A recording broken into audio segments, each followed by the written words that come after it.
A solid cylinder of mass 50 kg and the radius 0.5 meter is free to rotate about the horizontal axis. A massless string is wound around the cylinder with one end attached to each and other hanging freely. We'll see the diagram here first. See, this is the solid cylinder of mass 50 kg and the radius of this one is 0.5 meter. One end is free to rotate about the horizontal axis and a massless string is wound another around the cylinder with one end attached to each and other hanging freely. Okay, in this way we are going to draw the image here.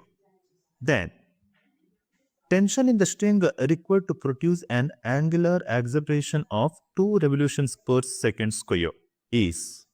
Okay, so we need to find here the tension. Then we know here the given data are mass of the cylinder, that is equal to m is equal to 50 kg, and the radius of the cylinder, that is r, is equal to 0.5 meters, and angular acceleration, that is alpha, is equal to 2 revolutions per second square. So first we need to convert the angular acceleration to radians per second, because we need to find here, means we need to substitute here in terms of radians.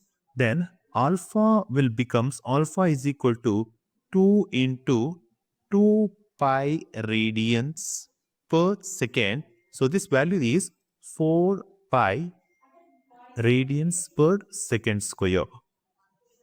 Then the torque tau is given by the torque tau, we can write it as T into R, tension into radius.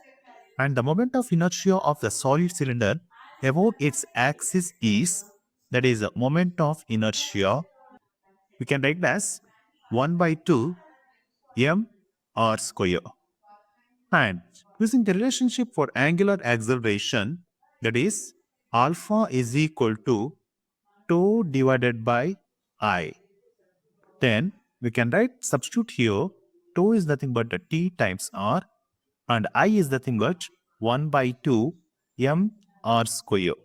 Here I can cancel r and square terms and the denominator of the 2 will go to the numerator.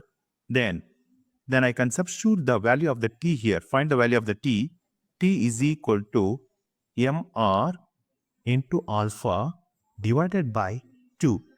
If I substitute the value, m is equal to 50 and r is equal to 0.5 and alpha is equal to, that is 4 pi divided by 2.